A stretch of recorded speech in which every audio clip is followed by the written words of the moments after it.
What's up, everyone? Welcome back to Conflicts of Interest. This is episode 69, and I'm the host, Kyle Lanzalone. On today's show, I have an interview with my good friend, Joanne Leon, host of the Around the Empire podcast, to talk about a recent article from Time describing how a secret cabal fortified the 2020 election. This article gets into a lot of what me and Joanne have been talking about over the past 3 months about how narratives are crafted and enforced, and how the media and social media companies are now being rolled into that and crafting these narratives. So I think this is a very important conversation we had. We talked not only about the article, but what the article means. In a sense, some of the events, and things described in the article aren't illegal and not extremely surprising, but the way that these groups work together and what their common aim and intention was in this election, I think is very revealing about how the United States works. So I'm very excited about this interview. I think you all really enjoy it. Before I play that interview, I want to remind people to share the show. You could do that from YouTube. You can now do that from Library, lrby.tv/COI, or Odyssey. The links to both of those are in the show notes page. You could also now donate to the show either through the library credits or Bitcoin Cash, Subscribe Star, all available. If anybody donates to the show, I'll let you in on the private Discord server that I'm starting, where we could talk and you guys can make recommendations about guests that I have on the show and news stories that I cover. So very excited about the plans I have. I'm really looking forward to, trying to expand what I'm doing with the show, and what me and Will are doing here. And to do that, the more funding that we have, the more options that we have. So if you can, think about donating to the show: Bitcoin Cash, Subscribe Star, Library, however you would like to do that. And then last, you could also support the show by supporting the sponsor of the show, and that's Paloma Verde. PalomaVerdeStore.com is where you go to get your CBD products. You go there, order them online. They send them to you. They're well wrapped and packaged, so no worries about that. Once you get them, you could get the extracts. You could get the soft gels. They recently sent me a Slav stick that I've really been enjoying to rub it on anywhere that I got just a little bit of pain. 15 to 20 minutes later, the pain's gone. It's been especially helpful after, long days of reading news, kind of hunched over my laptop, put a little bit down on my back and neck, and I feel great. Also, with the extracts, they have a special this month. You get the one combined with melatonin. That'll help you get to sleep at night. You get buy one, get one free deal. So that's really a good purchase that you can make. If you use the promo code PEACE, you get another discount at checkout. So get yourself a buy one, get one free deal. Get a discount. PalomaVerdeStore.com. All right, let's get to the interview with Joanne. Hey, Joanne, how's it going? Hey Kyle, thanks for having me back on the show. These swapcasts, lots of fun. Well, yeah, and I think we have a great topic today. Me and you are both fired up over this, and so Yes. hopefully we'll recapture some of that John Brennan hatred energy we had on those RussiaGate shows.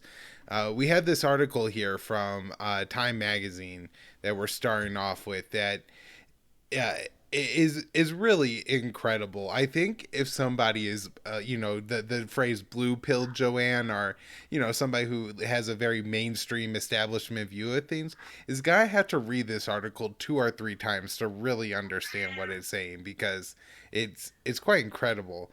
The article here is titled "The Secret History of the Shadow Campaign That Saved the 2020 Election." And I'm just going to start off reading the first few paragraphs here that I think are very telling. A weird thing happened right after the November 3rd election. Nothing. The nation was braced for chaos. Liberal groups had vowed to take to the streets, planning hundreds of protests across the country. Right wing militias were grinding for battle. In a poll before Election Day, 75% of Americans voiced concern about violence. Instead, an eerie quiet descended as Trump refused to concede. The response was not mass action, but crickets. When media organizations called the race for Joe Biden on November 7th, jubilation broke out as people thronged across cities to celebrate the process that resulted in Trump's ouster. So, the first, kind of part of that, Joanne, I thought was telling, for the every prediction the past 4 years about we're gonna have all this right wing violence, it this is the really the only thing that's happened is at the Capitol, and we'll talk a lot about that today. But all these predictions about all this right wing violence, it's very interesting that they don't take a second thought and say like, oh hey, like those people weren't violent then. That's interesting. Right. Um, yeah, I mean, I'm not quite sure how to interpret that. Unless it was, if you remember the transition integrity thing, they had different scenarios. So I guess if for some reason they were not successful in doing what they were planning, um, I don't know. I guess they really just didn't know what to predict, and they exaggerate constantly the actions of Trump supporters, like for the past 4 years. So I Right. don't know. They've got it in their head that they're just that they're going to come out with all their guns. Yeah, and here's where we get into I think the real highlights of the article, Joanne, and what's been floating around, especially in memes on the internet. A second odd thing happened amid Trump's attempt to reverse the result. Corporate America turned on him. Hundreds of business leaders, many of whom had backed Trump's candidacy and supported his policies, called on him to concede to the president. Something felt amiss. It was all very, very strange, Trump said on December 2nd. Within days after the election, we witnessed an orchestrated effort to anoint the winner, even while many key states were still being counted. In a way, Trump was right. And I just want to clarify for the YouTube censors that is the Time magazine saying that Trump was Time right. That Magazine. not me. I'm a witness. I read it too. In a way, Trump was right. Quotes. That's in quotes. Right.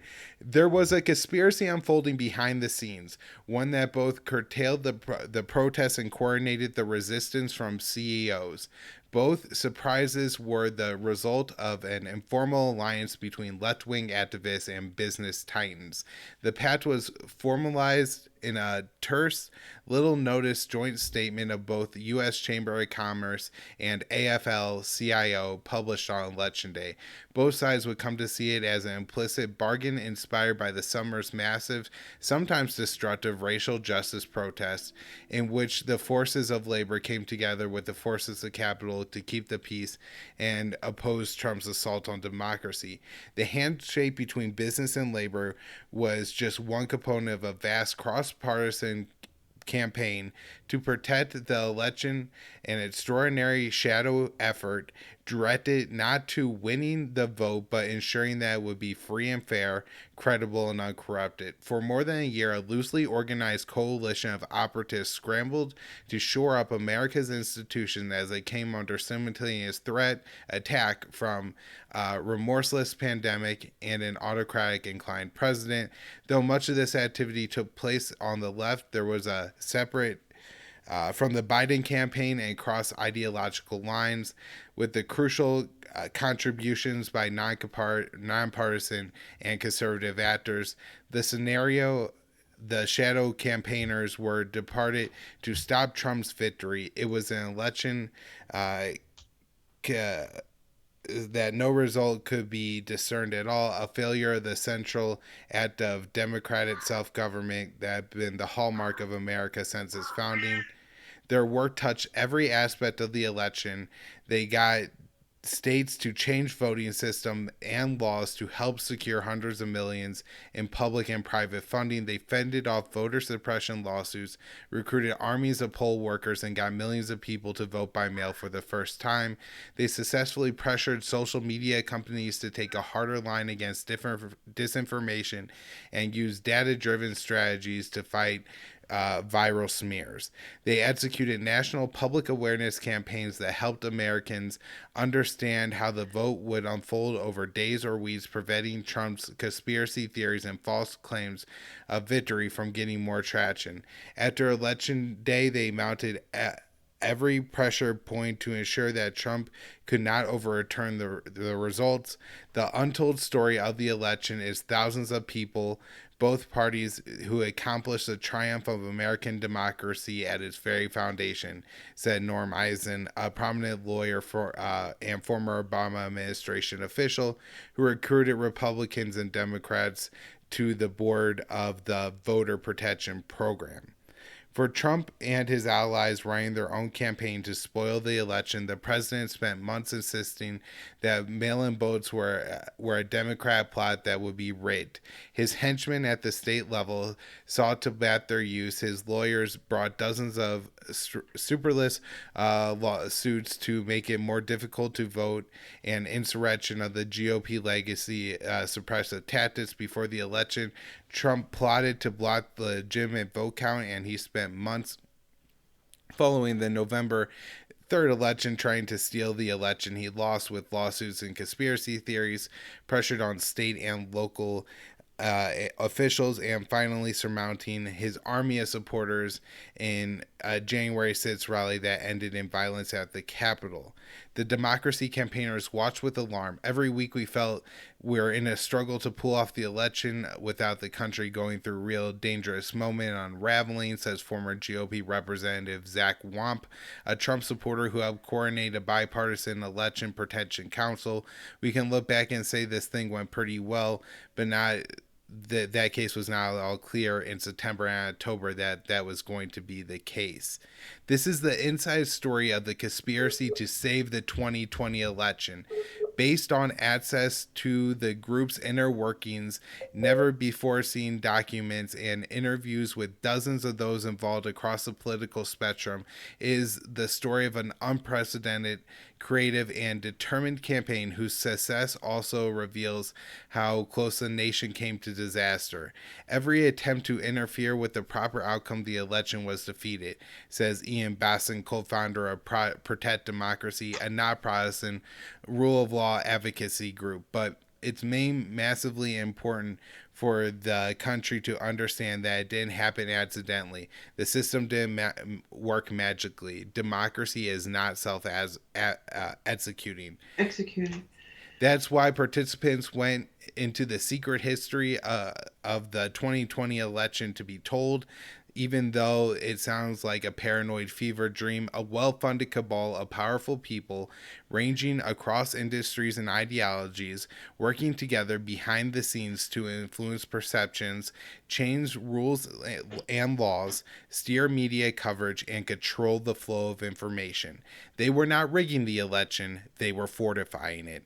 And they believe the public needs to understand the system's fragility in order to ensure democracy in America endures. And again, that last paragraph is me quoting Times Magazine, not me, saying that I believe that is fact, just so I don't get censored here. So, Joanne, I mean, that's quite amazing, right?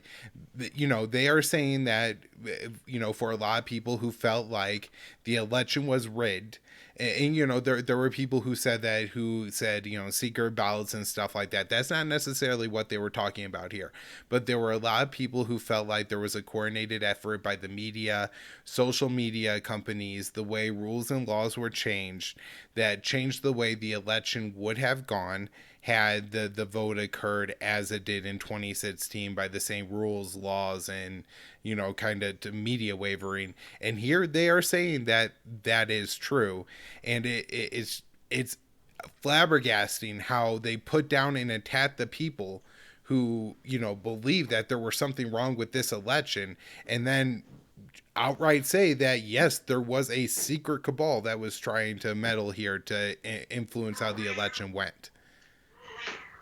Yeah. Uh, I just want to note all the loaded language. Right. In this article, all the basic assumptions not questioned that I personally don't agree with. But what you're talking about is more of the psychological aspect of this. Um, and we talked about this a little bit offline, where I looked at this and I was like, "Whoa, Kyle, this is gaslighting. That's exactly what this is. So that's part of it. But the other thing that I had mentioned to Kyle too is that um, I have two examples now of when uh, the superiority and the elitist attitude just is all throughout this. And I think it's what causes them, what motivates them. They have to brag. I mean, how could you not brag about something like this? And they can't not do that. And we saw that after the Obama election, it was like a solid year. I would say that, and I guess I was an MSNBC viewer back then too, so that would have been skewed. But they just couldn't stop talking about the brilliance of this, the use of technology and social media, and the various figures who were this sort of team of superheroes who, handled the campaign and the election. And they just couldn't stop. And they really did it for all 4 years, those first terms. Not so much the second, because, you know, they weren't doing well at all going into the 2020 election, regardless of the outcome. But I also remember, and I'm going to look into this a little further. I've been meaning to for a long time.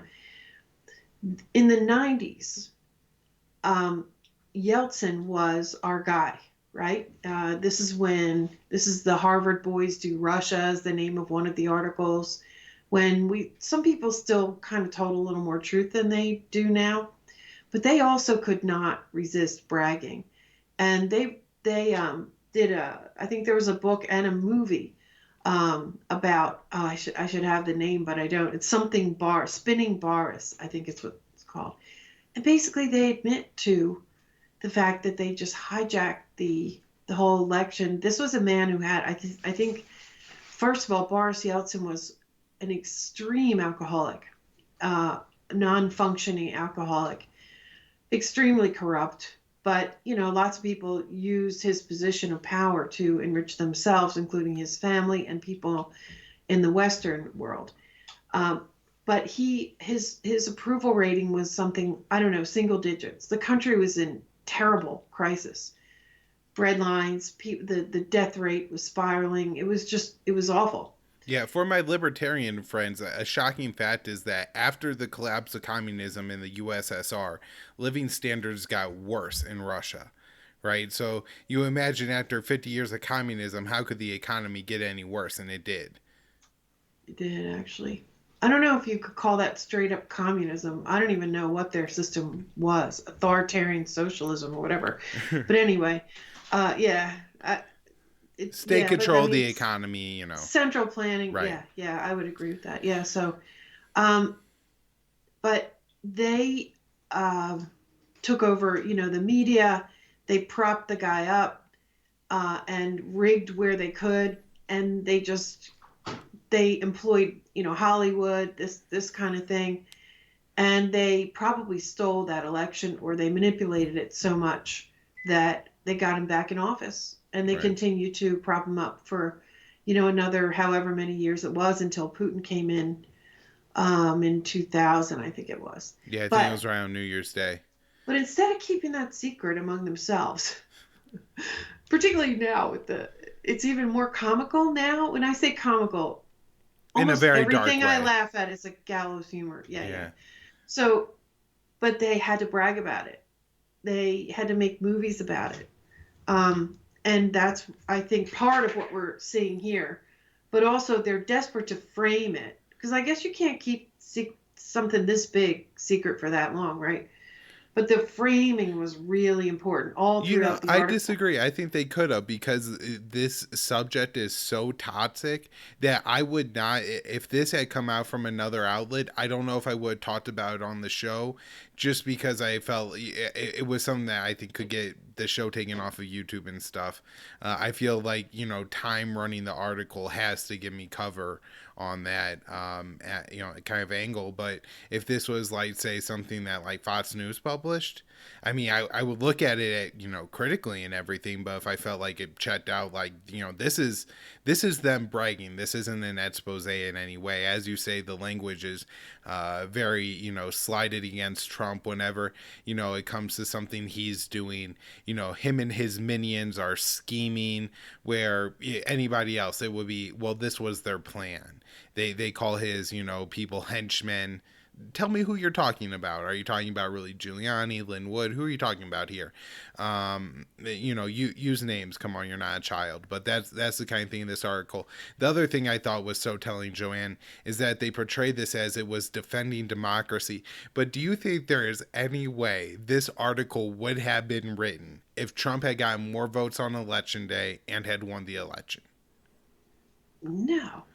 Even though No. I think they would say that that's their cover. I think they would say, well, this was like a bipartisan group and it was about defending democracy and wasn't about picking Joe Biden as president. But I mean, there's no way they would have called it defending democracy and written this article otherwise. Yeah, and what does bipartisan mean now? It means establishment. And Right. what is the Biden um, whatever allies? They're Republican and Democrat establishment, neoliberals and neoconservatives. And we've been saying that all along. They hardly even tried to hide that. And it was also there. I maybe expanded between 2016 to 2020. I don't know, but it was they had the Never Trumpers. So if you could call that bipartisan, I Right. guess, Well, whatever. I mean, I think it's pretty obvious that the Lincoln Project is far more influential over the Biden administration than, like, say, Black Lives Matter, I think. And that they're far closer in policy to a John Kasich than maybe Bernie Sanders, but certainly like anybody further to the left, the more Black Lives Matter people. That's the Biden administration is very centrist. And you have to also take note of how many times they employed the label progressive in here. They Right. said all these people were progressives. That's just a cover. That's literally just a cover. They're not progressives. I can't even tell you what a progressive is. It was always a little bit of a squishy term. Modern day progressives. The previous progressives were a little bit better defined, and not like modern progressives, or not a lot like. But even Hillary Clinton was forced to use the progressive label, but like she got practically choked on it when they're saying, "Are you progressive?" I'm a progressive that gets things done. And you could see the distaste in it, just getting that word out of her mouth because they hate real progressives so much. But that term is lost. I mean, it's a goner. So anybody who's tempted to use that to describe a certain group of people, you really do just have to get a new label. And they'll co-opt that too. They'll try to co-opt that. Maybe you should pick some really awful label.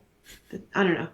Yeah, so, but that's the cover. These are not Yeah. progressives, unless they were well-paid ones, which is very possible. And that's another subject. I don't have solid evidence. So, but there was a lot of money flowing. You think any of this, how this get funded, Right. They Kyle? say, This is 37 states, right. They all said directed they from DC. thought they need, in this article, they say they thought they needed 2 billion. Congress allocated 400 million in the CARES Act. And then the only other funding they identify was the $300 million lump sum from the Chan Zuckerberg group. So I would assume that's Zuckerberg and his wife, I think. So that's social media, big tech, being right down in this. Joy, I did want to just quickly offer what I think is why they would write this article, because I think a lot of people would be, why would they do this, right? Like, like they could all sit in their back rooms smoking their cigars and enjoy themselves, but I guarantee you this Mike Podhorzer, who's celebrated in this article. There's a couple other people who are really built up as some of the main people behind this. One of You them I had want to mention later too when we're done. okay, and yeah, they I think they said what Move On was involved, Greenpeace. They have tons of different groups involved here and stuff like that. But how many emails do you think this guy has gotten in the past, 48 hours of people saying, thank you for saving the country. We almost lost it to Hitler. We're in so much trouble. And you came through and made sure the right thing happened and saved our democracy. And I'm sure that and I've heard Matt Taibbi make this point a lot. Like that's kind of they're so like kind of in their cultural bubble, and so that is kind of my thinking on why that they gave this they you know wrote this piece. And of course they knew that Time Magazine was going to portray it in a very positive light, even though what went on here sounds extremely slimy. When you say it that nicely, a lot of people are just like, oh, I guess that is okay.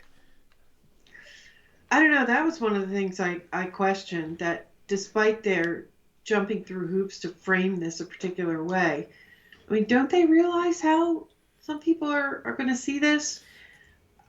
Um, but there's a woman named Laura Quinn. I think it's Laura Quinn. I don't have a good search function on here, but they give her the kudos. They give her the credit for doing the censorship, the disinformation defense. And here we go. Bad actors spreading false information is nothing new. For decades, campaigns have grappled with everything from anonymous calls claiming the election had been rescheduled to flyers spreading nasty smears about blah blah blah. Trump's lies and conspiracy theories, the viral force of social media, and the involvement of foreign meddlers made disinformation a broader, deeper threat to the 2020 vote. Laura Quinn, a veteran progressive operative who co-founded Catalyst, began studying the problem a few years ago. She piloted a nameless secret project, which she has never before publicly discussed, that tracked disinformation online and tried to figure out how to combat it. One component was tracking dangerous lies that might otherwise spread unnoticed. Researchers then provided information to campaigners or the media to track down the sources and expose them, or the media. The most important takeaway from Quinn's research, however, was that engaging with toxic content only made it worse. Quote, when you get attacked, the instinct is to push back, call it out, and say, this isn't true, Quinn says, quote, but the more engagement something gets, the more platforms boost it. The algorithm reads that as, oh, this is popular, people want more of it. The solution, she concluded, was to pressure platforms to enforce their rules, both by removing content or accounts that spread disinformation by more aggressively policing it in the first place. Quote, the platforms have policies against certain types of malign behavior, but they haven't been enforcing them, she says. Quinn's research gave ammunition to advocates pushing social media platforms to take a harder line. In November 2019, Mark Zuckerberg invited blah, blah, blah. It goes on. But so if you ever wondered, like, who was taking you down, it was a project like this. One of the other things this article jokingly says, Kyle, again, I don't have a good search function, but they say our goal was never to choose who won the election. It was never to sway the election in one side or another. It was just to protect democracy itself, which is a total joke. They're all Democrats and Democratic operatives. And I mean, there can't be one person in this country who didn't notice that all this work was slanted in one way or the other. So Um, basically, go ahead. Oh, I just wanted to cut in and say, did you catch while we're on the social, like in the media campaign part? There's a part in this article where they mention specifically Fox News calling Arizona for Biden early, which was As a if it big was a deal. surprise. They said And it was a surprise. they said the public awareness can in response to that they said the public awareness campaign worked.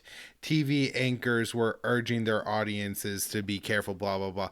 But the response to Fox News calling Arizona for Biden early was that the campaign to have the TV networks in line worked, and that's a shocking statement because that was something that a lot of people point out. And look, maybe Biden did win Arizona, but that election was contested for quite a while, and calling it so early definitely seemed very suspicious. Also, it's a part of I think something that we had talked about either right before or right after the election, Joanne, was how important crafting the narrative of the election would be, and I had felt like that was even more important, really, than the vote total itself. itself, in a way, because whoever the media said won and whoever they agreed all won, and in a way that's been the case because now anybody really isn't allowed to question that Joe Biden won the election. Now, if this was 4 years ago, 2017, in February, you would be probably in the popular opinion, at least in one of the parties, to say in the Democratic Party, to say that Donald Trump wasn't the rightful president, and now that's not allowed to be questioned. So I'll let you jump in. Yeah, yeah. I wanted to point that out. They also claimed that they were surprised that the media called Arizona when, to me, it looked, I don't know. It was very clear to me that it was important to always, the electoral count that stayed up at the top of every media screen that whole night never was never in Trump's favor. Or I don't know about that very early period, but um, the states that they called, even the one that looked totally ridiculous, Virginia, for a while there, they would have these giant percentage differences, but they would refuse to call a state. And then as long as the state wasn't called, they didn't have to change the electoral vote total. Right. Um, so anyway, Right. that's a little bit of a rehash, but In where they're saying that they were surprised about that, they were saying that they were kind of surprised that their plan worked, not that that this happened out of nowhere and how could anybody have predicted it and how honest Fox News is. No, they felt like their influence campaign had worked. So, Joanne, what other kind of takeaways do you have from this article? Again, I think it reveals something that we often try to touch on, and that isn't just the story itself, but how the mainstream media crafts the narrative to really help expand the U.S. empire in almost all these cases. yeah, I mean, I'm still so sort of stunned by this article that I'm not sure that I have all my takeaways together. But the way they end the article is democracy won in the end. The will of the people prevailed. But it's crazy in retrospect that this is what it took to put on an election in the United States of America. I think it's very clear what's coming next. And that could be another purpose of an article like this. And that is to their election reform is not going to be real reform. It's going to be election control. Because they do mention in here about how just what a massive effort it was. Why? Because we have 50 states and they have different, they have, Mm-hmm. nominally control of their elections and they can choose their own systems and such. And they admit that they influence 37 states on how to do things. I'm not even going to get into the pandemic part of it, but Right. um, you know, the other thing is that going back to another point that we talked about earlier about the funding, they talk about how much funding it was. Well, that doesn't count the media airtime that is essentially ad money and things like that. That takes it into almost a countless, a limitless budget. But they mentioned that it wasn't enough money, and they got it from the pandemic. They took from the pandemic fund. It They was they underfunded people. legislated it in the CARES Act. They snuck it in the Yeah, CARES Act. yeah, which what kind of pressure was on. Right. And it, Yeah, Thomas Massey was going to kill all Americans by actually having the Congress vote on that one. They were claiming. So, oh yeah, I when you go yeah, back in real time, it's like, but they what they call it is and it just wasn't enough money, so we had to go to philanthropic sources of money. And as you mentioned, they don't really say where all the money came from. And it triggered me. Funny word, triggered now, cracks me up. But another article that my former podcast co-host used to did recently post on social media, and I gave you a link to maybe stick in the show notes. But it's on. I'm not familiar with this outlet called Spiked, but um, it's called. The title is Billionaire. Oh, now I just lost it. Sorry, hold on. The billionaire takeover of civil society. That's another one of those loaded, vague terms, but it really means a lot. But what this woman does, and I think she says she's Irish, from Ireland. Rosalind Fuller is her name. She just takes one sort of fund from Pierre Midyar, and she maps it out of all the different organizations that it almost reminds you of shell companies that are, hidden into another. They end up funding each other, they promote each other, they refer to each other as experts. And it's not something that I could talk about in a short period of time, but I would recommend this article after that Time article to get an even better idea of the kinds of organizations who are operating in something like this. And if you do a cross reference, I'm dead sure that some of the ones from the Time article or related ones are involved in what she looked at. But it's basically what it is billionaires behind it. It's an oligarchy. So all of these great democratic things are just about the most anti-democratic things in reality. So it's very important for them to frame this as saving the election they talk about how it was an alliance between capital and labor. But we're talking about the Chamber of Commerce, and a lot of the Chamber of Commerce's members at that point would have been dying. These businesses were shut down. Also, the labor leaders have become more and more distant from the rank and file union members. Like they don't really represent them. And if you want to look at this as success or failure, I mean, how many blue collar union workers do you think they flipped? Their own people? Probably not that many. So they talk about it as labor, but when they talk about labor, they're talking about high level labor leaders who do not represent or really speak for their rank and file. And unions have been so disintegrated in this country, I believe is less than 10% of workers are unionized now. So I just wanted to bring that up. Yeah, I just had a couple final things, Joanne. I just noticed that the like cover art for this article, for people watching the YouTube version of this, you could see it. They even go as far as to have like storm clouds and lightning bolts behind Donald Trump and his supporters, and like sunshine coming out from behind Biden's head. It's just crazy to the level you find that in this article. Yeah.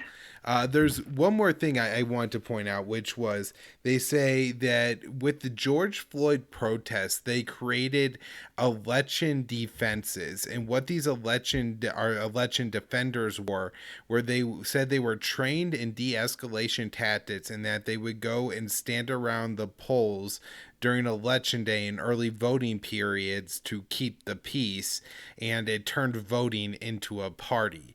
And so I found that to be an interesting tactic. But can you imagine the stories that would have come out if Trump Yeah. had rallied his supporters? If there were like Proud Boys standing at some of these, voting lines, they would call voter intimidation and all like that. And I didn't even know this was going on. So I thought that was a less interesting little bit from the actual article.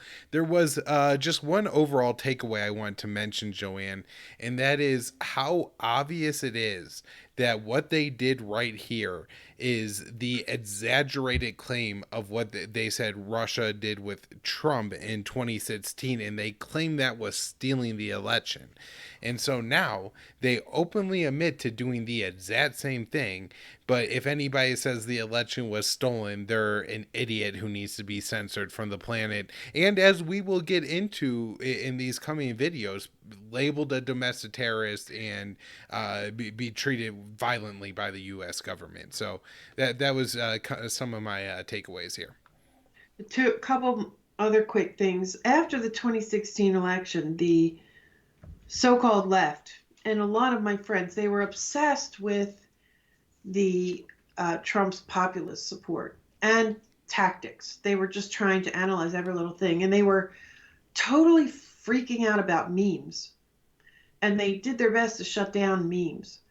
And in this article, they admit that memes were, one of their key tools.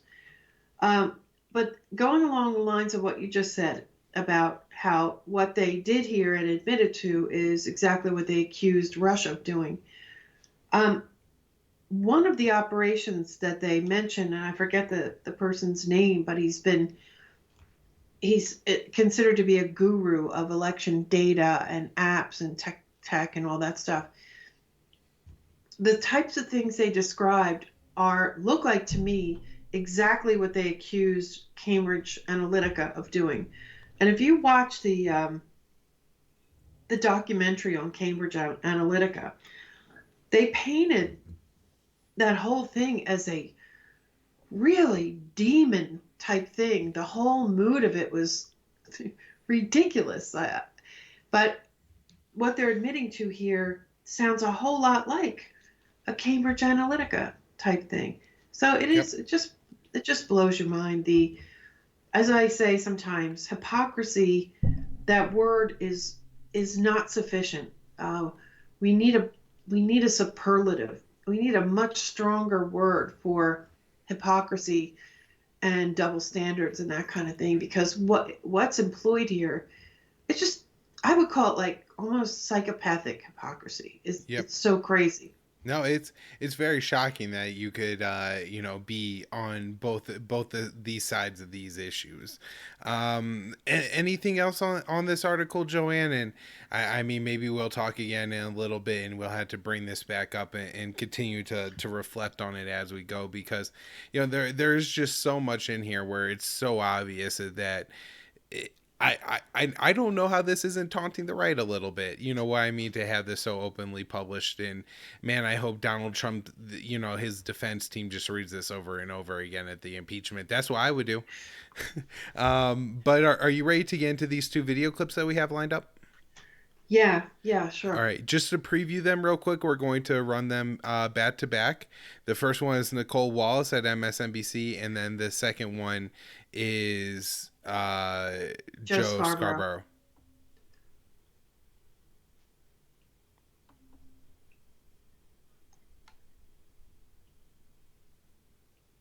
And that is a bulletin released to all law enforcement earlier this week that there is, until the end of April, a persistent threat of domestic extremism, domestic terrorism carried out in the ideology and around this belief that the election was fraudulent, that the COVID restrictions are unnecessary. All of those ideologies pushed by Donald Trump. But my question for you is around incitement.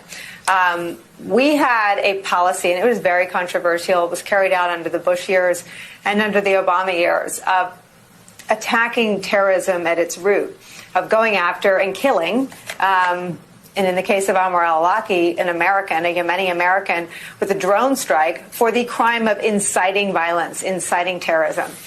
Mitch McConnell was in the Senate then. He was in the Senate after 9/11 too. How does Mitch McConnell, who understands that the way you root out terrorism is to take on, in the case of Islamic terrorism, kill those who incite it, how does he not vote to convict someone that he said on the floor of the Senate? Just turn the page. Just said after 9/11. You know what? Let's just pretend it's going to go away. Let's just forget about it. 9/11. Would Ron Johnson say, let's just forget about it? Yeah, they attacked the Pentagon. Yeah, they attacked. Let's just forget about it. That's what Lindsay wants us to do. He wants us to forget about the fact that people were bludgeoned in the... You know what?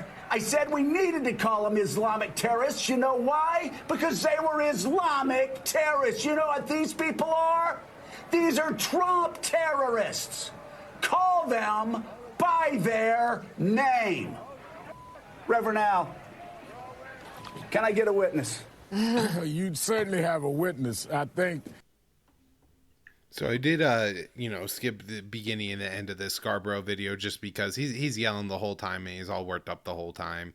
But I think I got some of the great facial expressions and his antics there. But Joanne, what do you think of these videos and kind of the state of the media, especially over apparently at MSNBC, where they're saying that we need that.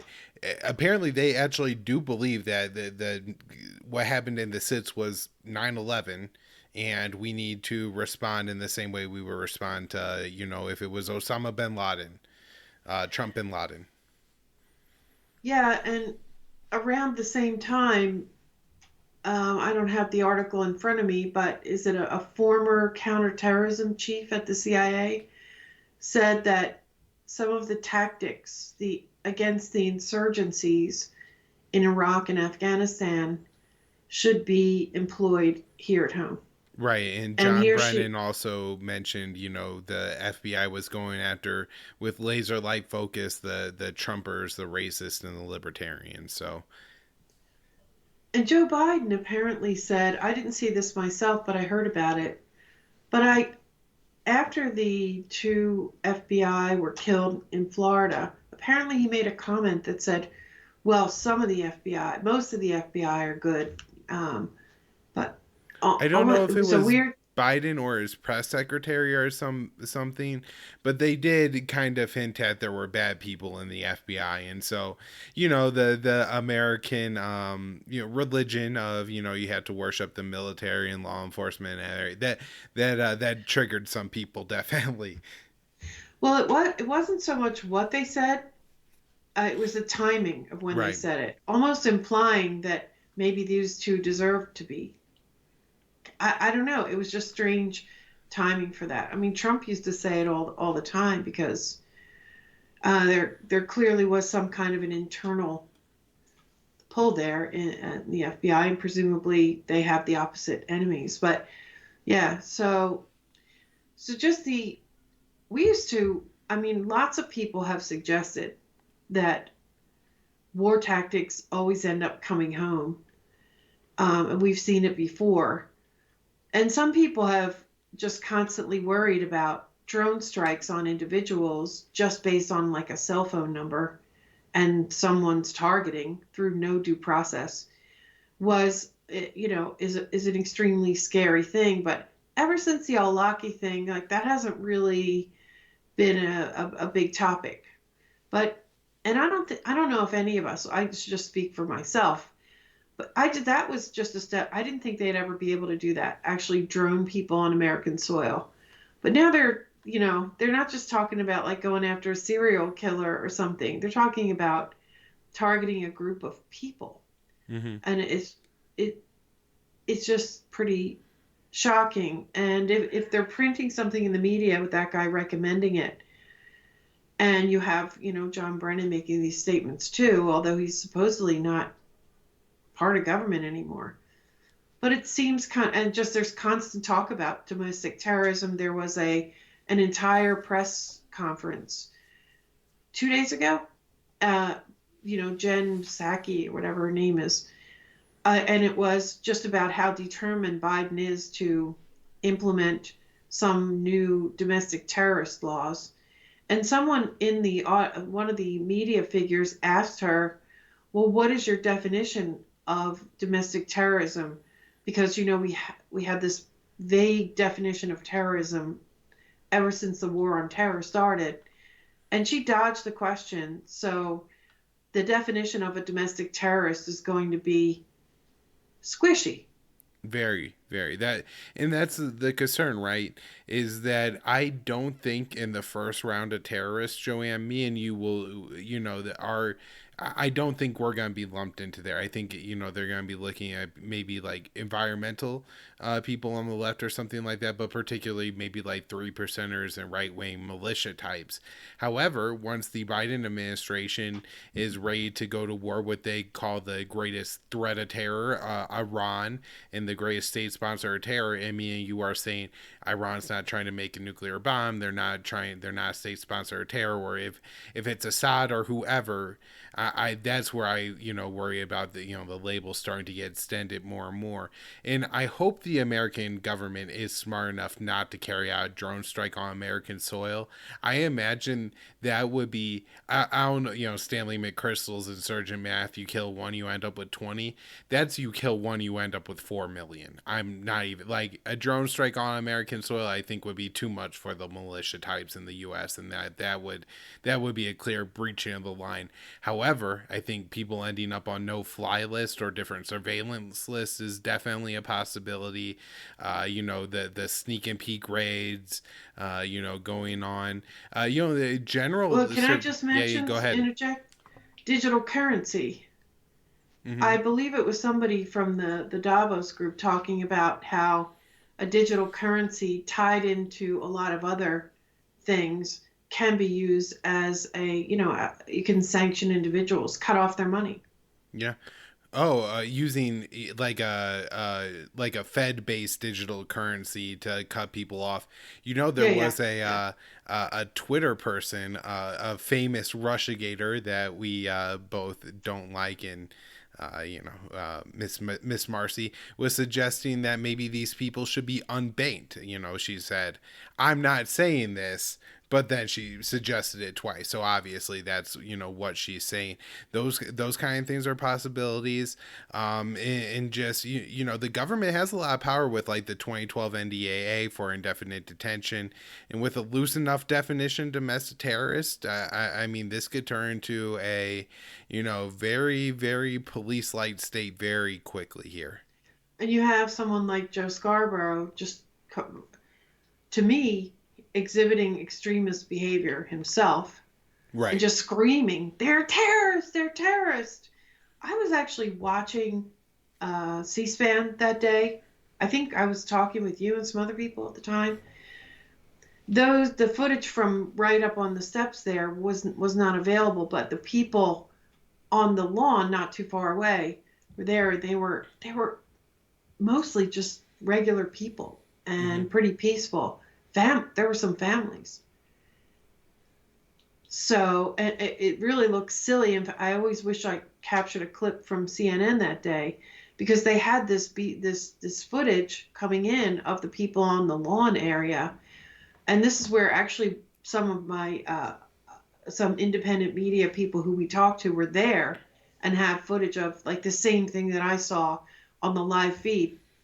But they were the language that Anderson Cooper and some people on CNN were using was like, "Look at this, look at the threat they have, look at this is terrible," and all this stuff. And then while they're saying these things, reading their lines, they have people waving American flags, and like some of them with kids, and you're like, "Oh, somebody really messed up here. You got the wrong footage." Or rolling. they're showing like the Chamber of Commerce, or not the Chamber of Commerce, the I think Senate chamber that day, and they're saying that like there's a riot and insurrection going on, and they had the C-SPAN was still showing the thing, and they were still in there like milling around and chatting. I mean, it certainly wasn't like there was a coup outside. You know what I mean?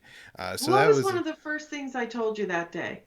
I said they stayed within the rope lines. Right. Yep. They didn't even knock them over. Right.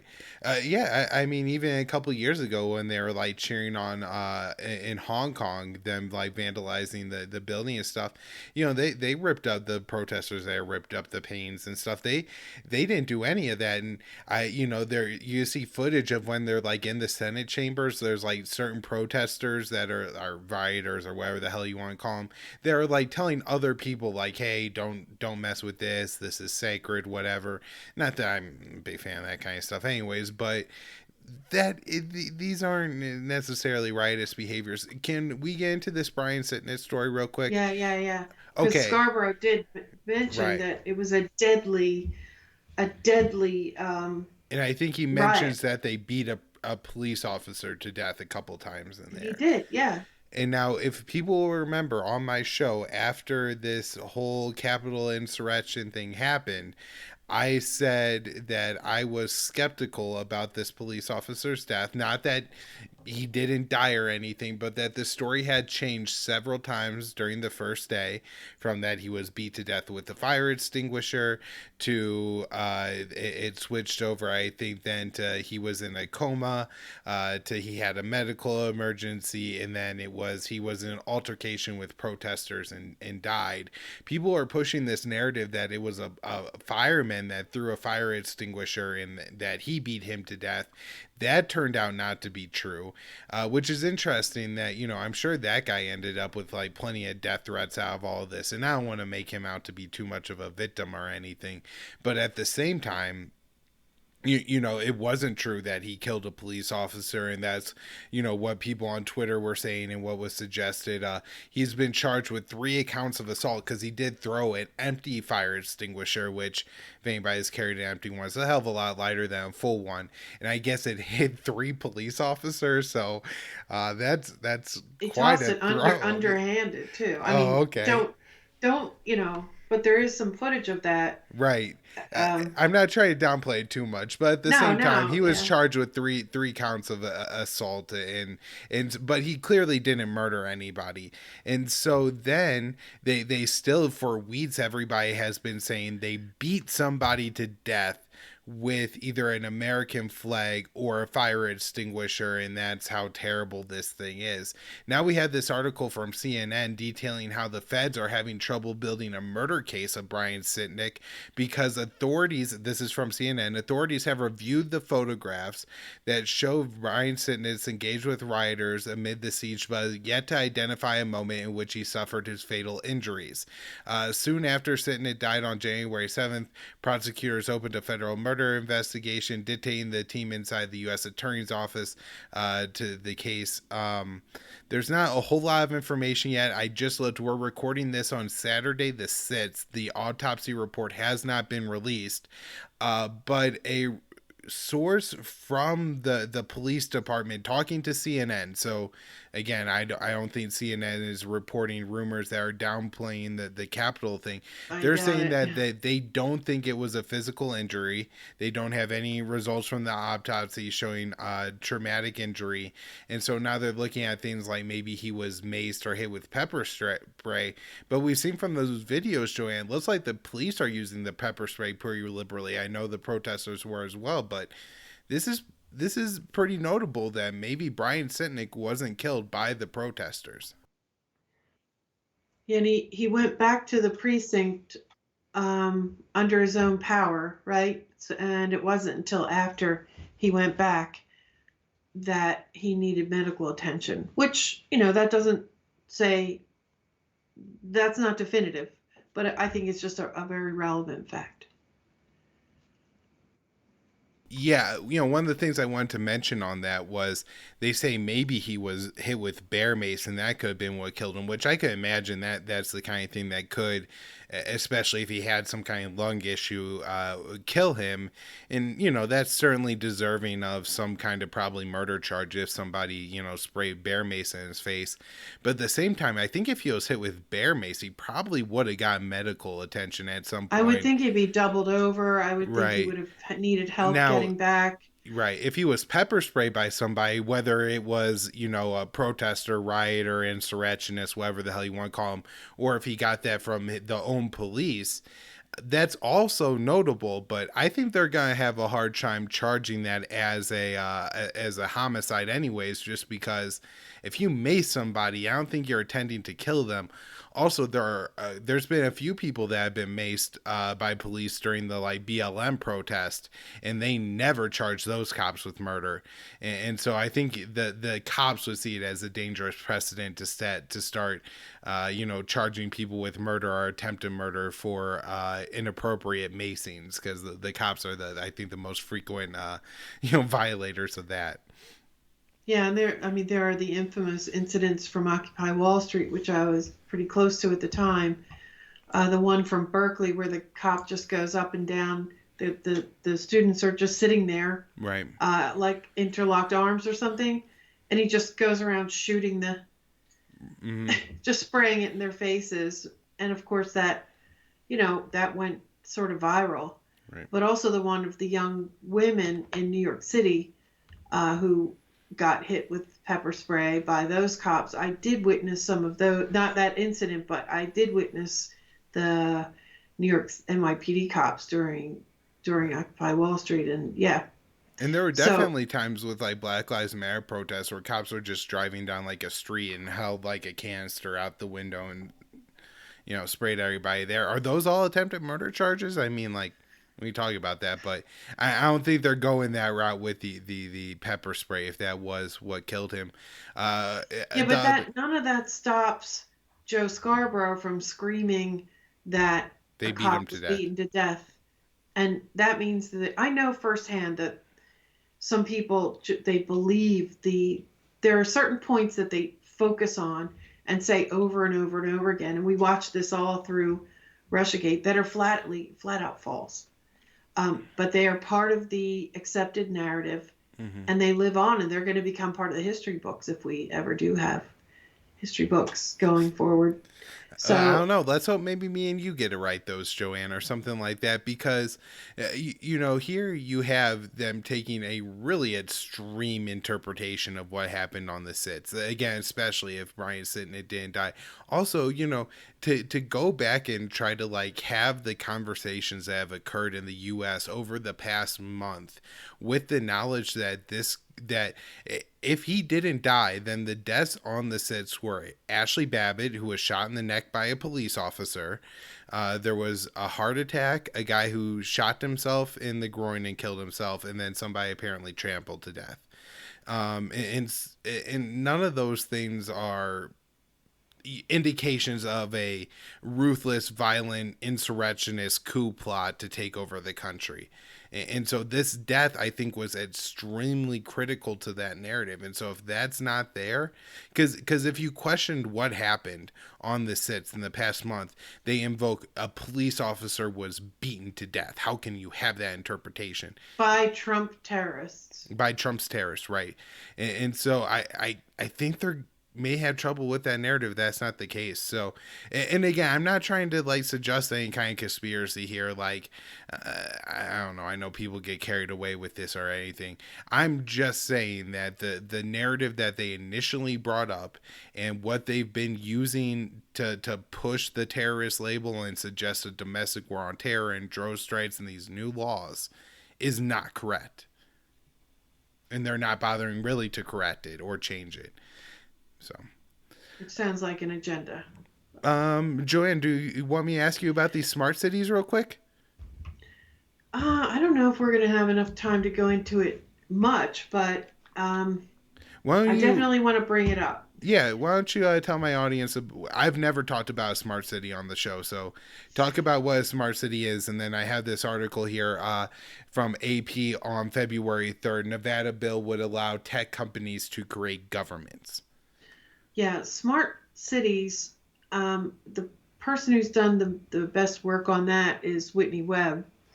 And basically, they are rebuilt, heavily surveilled, like really heavily surveilled, and Internet of Things type cities. And it is one of the goals of the Great Reset. So there's that. And then this article comes out. Initially, the article came out in the name of it. It's like the Las Vegas, hold on, I have the name of it. The Las Vegas Review Journal. And then this AP article is drawn because there's a piece of legislation out there, and the governor, a Democrat of Nevada, in his State of the State address, pushed this idea. So the governor put it in his State of the State address, and there's some draft legislation out there. It could change, but you know, it's written. So the title of the article is Nevada Bill Would Allow Tech Companies to Create Governments. And I thought, oh, that must be sensational. It's not. The proposal is to establish new business areas in Nevada that would allow technology companies to form a separate local government. And they're going to call them innovation zones. And it would give companies who have a big piece of land, and there are statistics on how big the land has to be, to form governments that carry the same authority as a county. And they would impose their own taxes. They would have their own school districts. They'd have their own courts, and they would do government services. So they're not privatized. They're actually going to form a little alternative type government. And it would be run by a board, and the board would be in this article, it says that the companies would have a big say in who that overseeing board would be, which means they would choose them. So another part of it is that the companies had, in the beginning of this anyway, they have to be certain kinds of really high-tech companies. But what they mention is that they have to be, the company behind this initially is a cryptocurrency company owned by a lawyer. Let me get you some of the information about that. Is it Blockchain LLC? Yeah, here it is. In 2018, Blockchains, plural, LLC, the tech firm owned by a lawyer and cryptocurrency millionaire Jeffrey Burns, purchased roughly 67,000 acres, about the same size as the city of Henderson, of undeveloped, uninhabited land in Story County at the Tahoe Reno Industrial Center for $170 million. So that, that's going to be I guess that seems to be one of the driving forces behind it. But they're saying that not just any company can do this. They have to be, I'm trying to find here we go.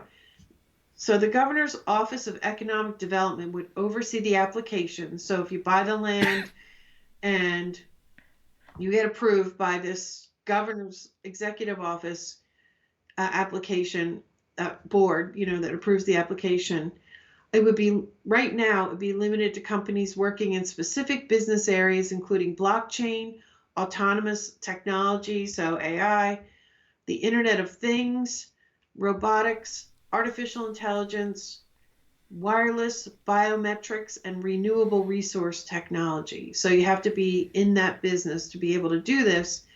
And in another part of the article, they mention that Blockchains is a company that had committed to developing a smart city in an area east of Reno after the legislation has passed. And the reason why they want to do this, why they would allow such a thing, is they say that traditional local government models, it is inadequate.